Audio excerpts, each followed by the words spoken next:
I may be a human passing sludge monster from the rings of Uranus, but you are still a pod person from Pluto. Written and performed by Jordan Krumbine. My face was leaking. It was kind of like crying. At least I think that was what crying would feel like, except my tears were a thick, dark, mucousy green that oozed out of the skin-like membrane underneath my organic optical units. It hurt. It felt like there was a throbbing pressure in my head, and much like a liquefied bowel movement, try as I might, I couldn't keep the goop from oozing out. Unlike a liquefied bowel movement, the release of the goop didn't ease the throbbing pressure that was echoing in an odd, sympathetic way deep within my chest. Of course, it didn't help that, also, unlike the humans I effortlessly walked among, my tears were not simple expulsions of unnecessary H2O mixed with sodium, immunoglobulins, lipids, lactoferrin, and other chemicals. No, my tears were composed of the very same bioorganic matter that represented my true form. The real me hidden underneath this silly, human-passing membrane that my assimilation and survival on this backward rock of a planet relied on. To put it in a less literal and more poetic parlance, my time on this infernal rock was not without its influences. The painful excretions from beneath my optical units were pieces of my actual soul, sloughing away on a river of exquisite internal agony, lost in the existential void of absolute, abject, and utterly intolerable loneliness. The only remnants, the ghosts of a lost soul, were the emotional scars that would linger for the rest of my mortal life. Yes, indeed, the tears hurt. They hurt with as much profound agony as any heartbroken, country-crooning human who had just lost their pickup truck. But I was not human. With a single digit, I wiped the green biomatter first from one side of my face and then the other. I let the disparate gobs of mucus congeal across the tip of my finger before sticking the combined mass into my mouth, re-ingesting the organic matter before it could be lost forever. No, I was not human, nor was I from this infernal rock. I had only so much of myself underneath that human passing membrane, and I couldn't risk losing even a few drops. My soul tasted bitter, angry, but mostly sad, heartbroken, like I had just lost my pickup truck. Well, I guess this is it, I blinked my optical units, suddenly back in that surreal moment on the grassy hillside, a brilliant shaft of unearthly light reaching down from the stars and cutting through the encroaching darkness of the evening. George stood a few feet away. She faced me but was glancing over her shoulder at the glowing beam of cosmic light. She was as beautiful as the day I met her nearly 2 years ago. Despite her poorly selected masculine name, George stood as a perfect representation of what the humans believe to be feminine beauty. I say poorly selected, not that I care about such primitive human ideologies of gender identification, but because her inherent task was to blend in with the humans, a task rendered more complex by both her chosen name and given visage. George was tall, and had curves that seemed to bend space-time itself. Her hair was a dark mane of flowing, angry locks.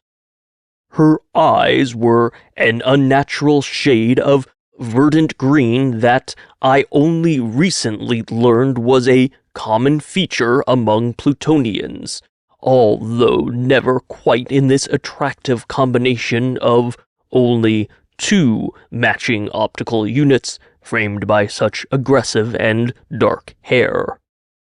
Yes, George was stunning, both to my own organic optical units as well as my soul. Even to the bits of my soul that were just now being re-ingested. George smiled. Those brilliant eyes went big and warm and beautiful. Her lips parted, perfect dimples forming as the curve of her chin became more pronounced, bending space-time in a way that seemed to silence the incessant background hum of cosmic noise and radiation. "It has been fun," she said. I had no idea how to respond. Maybe because the goop sliding down my throat was sticky and making it hard to breathe, or maybe because of the unfathomable pain the object of my adoration was inflicting upon me. Was this really happening? Was this really it? After 2 solar years, after somehow, some way, the only 2 aliens stuck on Earth, finding each other on this rock of nearly 8 billion bumbling, boring, backward humans, after 2 years of finally feeling complete for the first time in my life. Was this really it? A cool night. A grassy hill. A shaft of trans-dimensional light that would warp the only creature on this planet that understood me, my place in the universe, and made me feel genuinely seen. The trans-dimensional light would warp her directly to the farthest reaches of the solar system, where she would be reunited with her fellow Plutonian pod people. Wait. The trans-dimensional warp light had been programmed on an automated system. George had told me about it when we first met. Still, I dismissed it, never really believing the warp highway existed or that it would actually work. And even if the day came and the light somehow appeared, I didn't believe George would step through it. I couldn't believe she would simply warp away from everything we had together. I couldn't believe, or maybe I didn't want to believe, she would warp away from me. When we finally arrived on the grassy hill on that fateful night, I still didn't believe it. Not until that brilliant, transdimensional light materialized before my very eyes, emanating gentle, pulsing waves of actual, space-time bending radiation that seemed to almost sparkle in the moonlight. But now I remembered. It was automated. They are likely all dead, you know, I blurted out. George frowned, her immaculately sculpted brows furrowing in deep consternation. I gestured at the light beam. It is an automated system.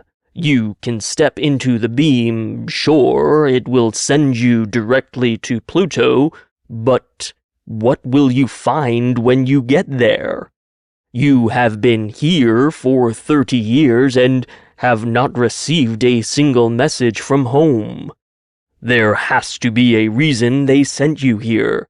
Maybe it is because you were the last one to survive. George's brows eased, clearly intuiting my desperation for her to stay. Then why program the beam in the first place, if not to return me to Pluto? That beautiful, perfect, time-stopping smile again. You know how important this is. The sheer volume of data I have to deliver. I am going to be famous when I return. You could be famous here, I muttered, not even believing it myself. George chuckled. Humans cannot even be famous here. Not really. So you are going back to Pluto, taking the risk of stranding yourself on a potentially, maybe, dead planet, all in the pursuit of fame? I will be the one who returned. But if there is nothing to return to, please, let us not end it like this. I swallowed hard, finally pushing the last of the biomatter down my throat. I knew I was grasping. George knew I was grasping. It wasn't about her chasing fame, whether the pod people of Pluto still existed, or all the data and research she had compiled. It was about George leaving me. It was about no longer having someone to talk to.